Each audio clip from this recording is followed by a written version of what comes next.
Welcome back everyone. Welcome to civil services study. Test number 494 है UPSC civil services prelims के लिए। Focus करेंगे Indian polity के प्रश्नों पर। लक्ष्मीकांत चल रही है तो स्टार्ट करेंगे वहीं से जहां रुके थे। तो चलिए स्टार्ट करते हैं। तो क्वेश्चन नंबर 1 पर आ जाइए, उसी का पार्ट 2 है ये। निम्नलिखित कथनों पर विचार करना है। 3 स्टेटमेंट है यहाँ पर और बताना है कि इनमें से कौन सा करेक्ट होगा। गवर्नर चल रहा था ना, राज्यपाल। निम्नलिखित कथनों पर विचार कीजिए। पहला स्टेटमेंट है, क्षमादान के मामले में राज्य का जो राज्यपाल है ना, उसकी शक्तियां राष्ट्रपति की शक्तियों के समान ही हैं। दूसरा स्टेटमेंट है, राज्यपाल के पास आपातकालीन शक्ति नहीं है। तीसरा स्टेटमेंट है, विधायी शक्ति के संबंध में राज्यपाल राज्य विधानमंडल का अंग होता है, उसी प्रकार जैसे राष्ट्रपति संसद का अंग होता है। बताइए कौन सा करेक्ट है इसमें।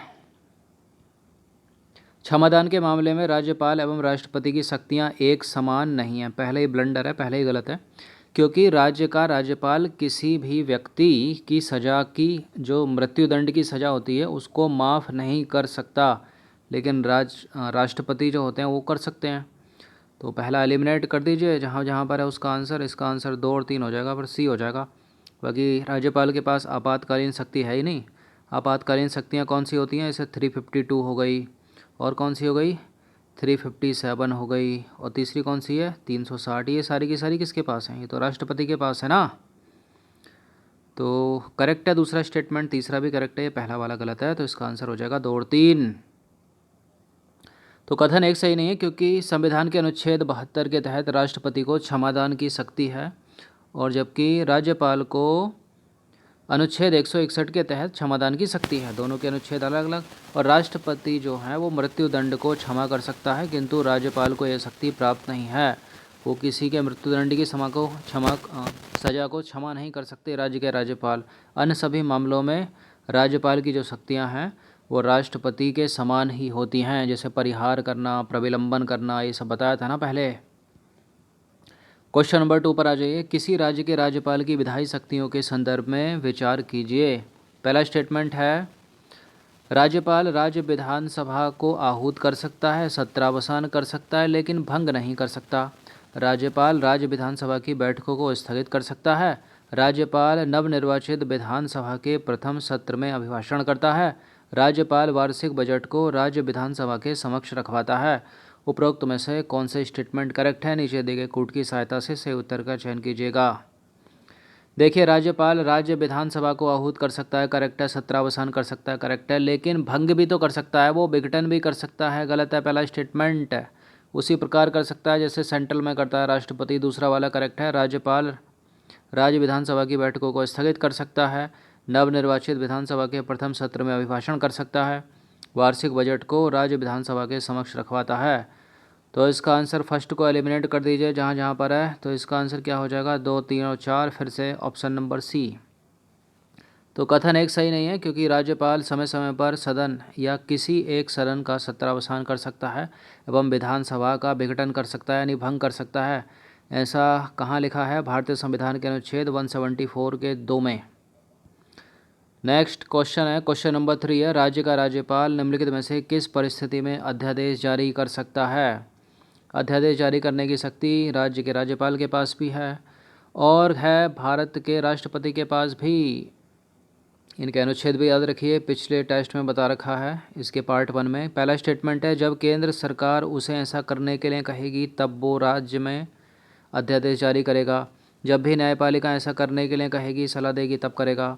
जब राज्य में कानून एवं व्यवस्था की समस्या होगी तब करेगा। या फिर जब भी राज्य की विधायिका सत्र में ना हो और राज्यपाल संतुष्ट हो कि ऐसी परिस्थितियां विद्यमान हैं जिसके कारण तुरंत कार्यवाही आवश्यक है। इसमें सबसे उत्तर और सही उत्तर सी है। इसका आंसर हो जाएगा ऑप्शन नंबर सी। तो संविधान के अनुच्छेद 213 के तहत और 123 के तहत राष्ट्रपति राज्य का राज्यपाल जो है अध्यादेश जारी करता है। यदि राज्यपाल को किसी समय यह उद्यत होता है कि ऐसी परिस्थितियां विद्यमान हो गई हैं जिसके कारण तुरंत कार्यवाही करना मेरे लिए आवश्यक हो गया है, तो यह अध्यादेश तब जारी नहीं किया जा सकता, मतलब आवश्यक हो गई हैं तब कर सकता है वो अध्यादेश जारी। यहाँ से दूसरा पॉइंट शुरू हो जाता है, मिला मत देना इसको। यह अध्यादेश तब जारी नहीं किया जा सकता जब राज्य की विधानसभा सत्र में है या फिर विधान परिषद वाले राज्य में विधानमंडल के दोनों सदन सत्र में है, याद रखिएगा।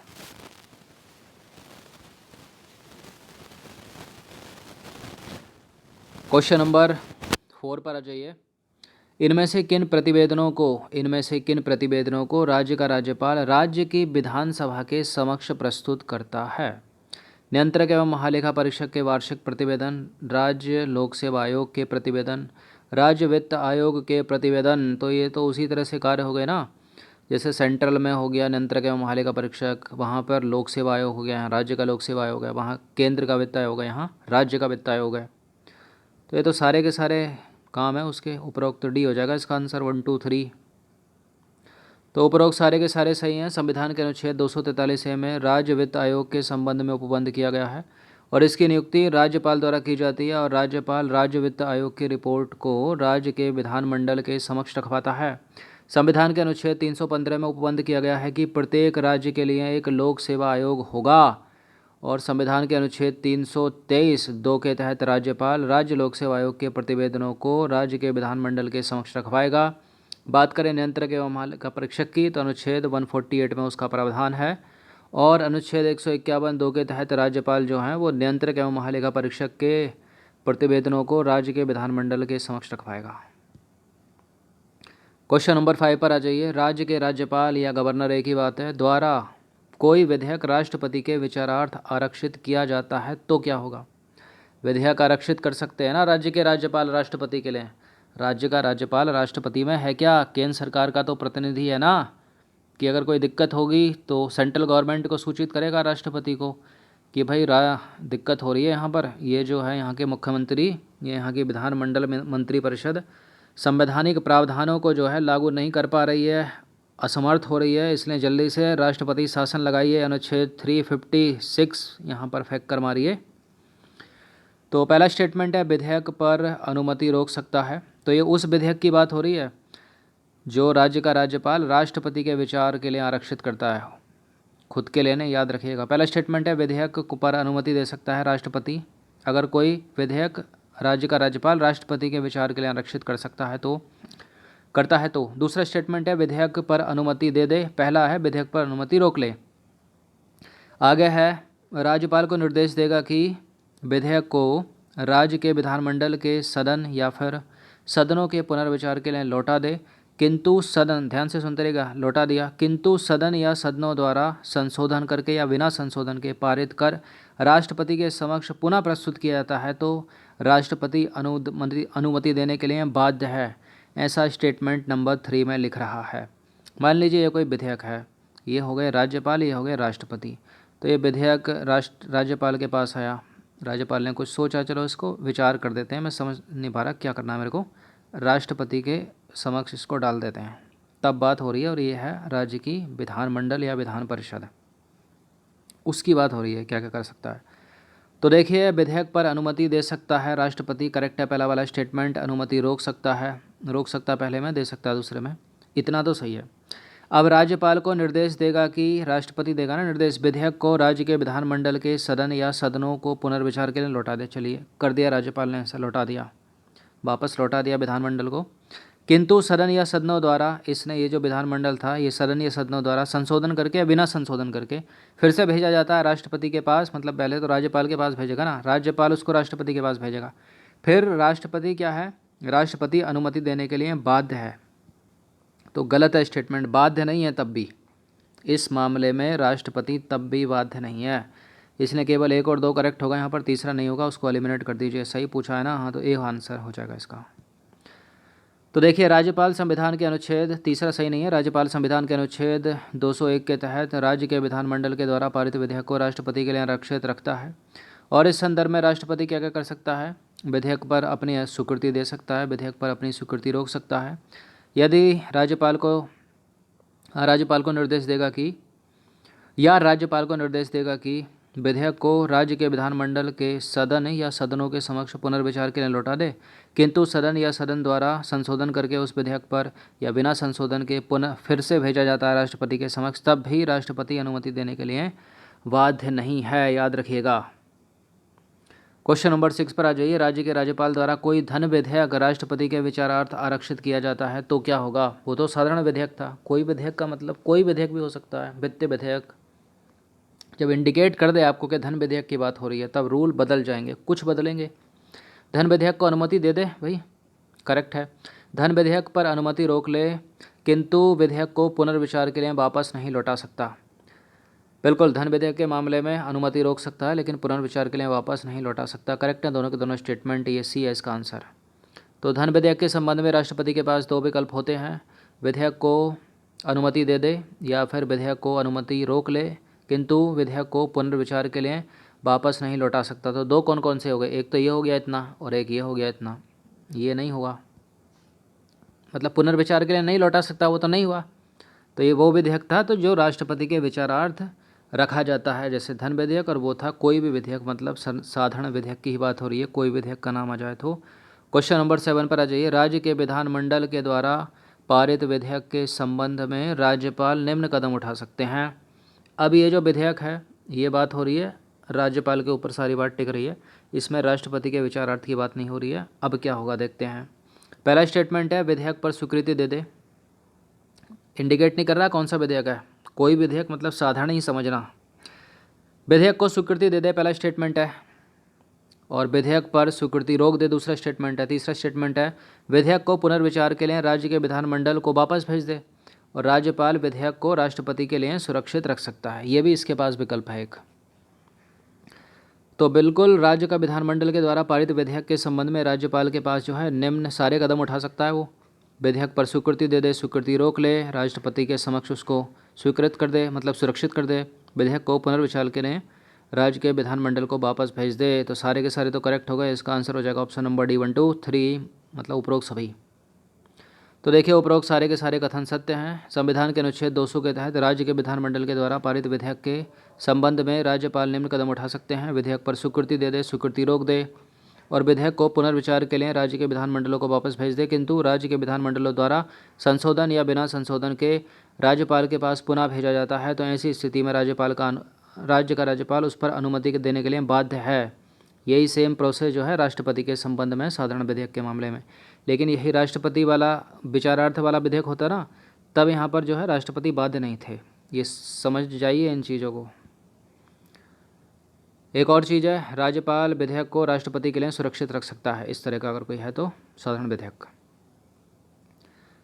कोई विधेयक अगर है तो उसको आप साधारण या फिर क्या बोलते हैं विनियोग विधेयक ही समझना। हाँ सॉरी, वित्तीय विधेयक समझ लेना, धन विधेयक नहीं, या संविधान संशोधन मत समझना। वैसे तो संविधान संशोधन वहीं चलता है सेंट्रल में। क्वेश्चन नंबर 8 पर आ जाइए।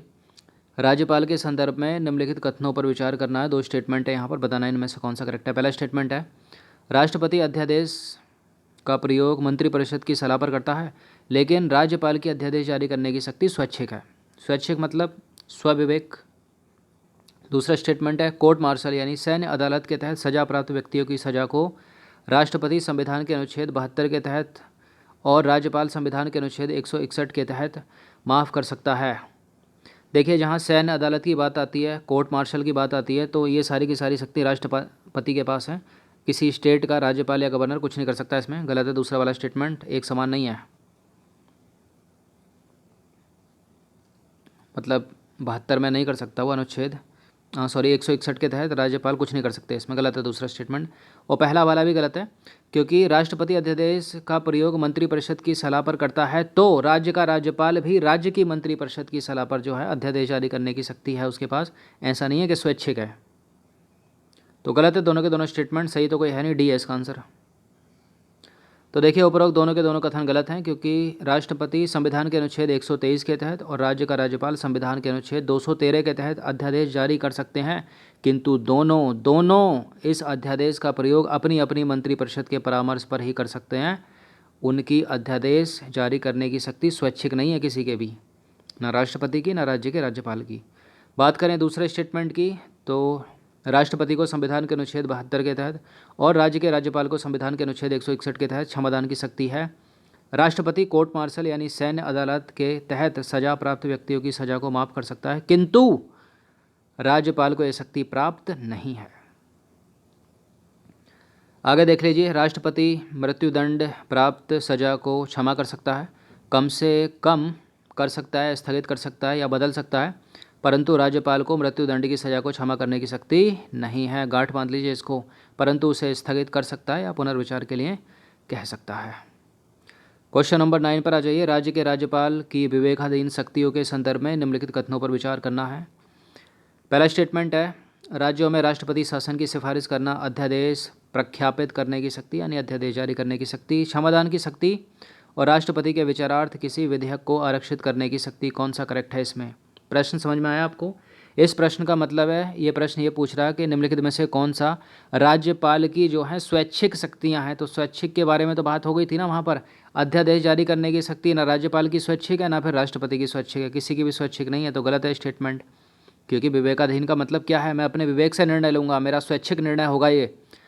राज्यों में राष्ट्रपति शासन की सिफारिश ये वो किसी मंत्रिपरिषद की सिफारिश पर तो नहीं करता, खुद ही करता है ना कि संवैधानिक तंत्र विफल हो रहा है भाई, मुख्यमंत्री नहीं कर पा रहा सब कुछ, तो सेंट्रल में जो है इसको वो कर देगा वो। अब देखिए, राष्ट्रपति के विचारार्थ किसी विधेयक को आरक्षित कर सकता है, ये भी उसकी स्वैच्छिक अपनी मर्जी से करता है। क्षमादान की शक्ति तो मंत्रिपरिषद की सलाह लेता है, यहाँ भी लेता है, स्टेट में और सेंट्रल में राष्ट्रपति भी लेता है। तो 1 और 3 सही हो जाएगा, ऑप्शन नंबर बी है इसका आंसर। तो देखिए, राज्यपाल संविधान के अनुच्छेद 161 के तहत क्षमादान की शक्ति एवं अनुच्छेद 213 के तहत अध्यादेश जारी करने की शक्ति का प्रयोग मंत्रिपरिषद की सलाह पर करते हैं, ध्यान दीजिएगा। बाकी ये जो है ना नीचे सारे के सारे, राज्यपाल को निम्नलिखित मामलों में स्वविवेक की शक्ति है। कौन कौन सी है स्वविवेक की शक्ति? देखते हैं। राष्ट्रपति के विचार के लिए किसी विधेयक को आरक्षित करना, राज्यों में राष्ट्रपति शासन की सिफारिश करना, अनुच्छेद आप देखते रहिएगा, मैं नहीं पढ़ूंगा। राज्य के विधान विषयों एवं प्रशासनिक मामलों में मुख्यमंत्री से जानकारी प्राप्त करना और संविधान के अनुच्छेद 239(2) के तहत पड़ोसी यानी केंद्र शासित राज्यों में प्रशासक के रूप में कार्य करना। और राज्यपाल राज्य के संवैधानिक प्रमुख के साथ साथ राष्ट्रपति के प्रतिनिधि के रूप में भी कार्य करता है, इसलिए राष्ट्रपति द्वारा सौंपे गए कार्यों को राज्यपाल विवेकाधीन अब दिखाई देगा के तहत करता है। इसको पढ़ना 2 बार कम से कम। अंतिम प्रश्न की तरफ अग्रसर होते हैं। राज्यपाल के संदर्भ में निम्नलिखित कथनों में से कौन सा कथन गलत है? पहला स्टेटमेंट देखते हैं, राज्यपाल राज्य का संवैधानिक प्रमुख होने के साथ साथ राष्ट्रपति का प्रतिनिधित्व भी होता है। बिल्कुल होता है, हाथों हाथ काटेंगे इसको। विवेकाधीन शक्ति के संबंध में राज्यपाल का निर्णय अंतिम होता है। बिल्कुल अंतिम होता है। विवेकाधीन है मतलब स्वैच्छिक शक्ति है भाई, कुछ भी पूछेगा थोड़ी किसी से। राज्यपाल की विवेकाधीन शक्ति के संबंध में निर्णय को किसी न्यायालय में चुनौती नहीं दी जा सकती। बिल्कुल, तभी तो विवेकाधीन है, स्वविवेक की शक्ति है ना। अगर न्यायालय में चुनौती दे देते तो कैसा स्वविवेक होता। राज्यपाल की विवेकाधीन शक्ति की चर्चा संविधान में कहीं नहीं की गई। इतने सारे अनुच्छेद बताए तो अभी गलत है स्टेटमेंट डी वाला, यहाँ पर की गई है, मतलब काटना है ना इसको हमको। तो देखिए, संविधान के अनुच्छेद 162(2) में राज्यपाल के विवेकाधीन शक्ति के संबंध में चर्चा की गई है। इस संबंध में राज्यपाल का निर्णय अंतिम होता है और उसके निर्णय को किसी न्यायालय में चुनौती नहीं दी जा सकती। राज्यपाल संवैधानिक मुखिया होने के साथ साथ केंद्र यानी राष्ट्रपति का प्रतिनिधित्व भी होता है। राष्ट्रपति राज्यपाल को कुछ विशेष उत्तरदायित्वों के निर्वहन के लिए समय समय पर निर्देश देता है और राज्यपाल उस निर्देश के अनुसार कार्य करता है। ऐसे मामलों में राज्यपाल राज्य के मंत्रिपरिषद से सलाह लेते हैं, किंतु अंतिम निर्णय उसका व्यक्तिगत निर्णय होता है। तो अच्छे से इसका रिवीजन कम से कम 2 बार कर लीजिएगा और थोड़ा जब तीव्र गति से पढ़ाया जाता है तो कम से कम पॉज मार के इन एक्सप्लेनेशन को अच्छे से पढ़ा कीजिए। मोस्ट इंपॉर्टेंट है सारी की सारी। Thanks for watching this video. ये इसका पार्ट 2 था, पार्ट 1 ऑलरेडी कंप्लीट है। धन्यवाद।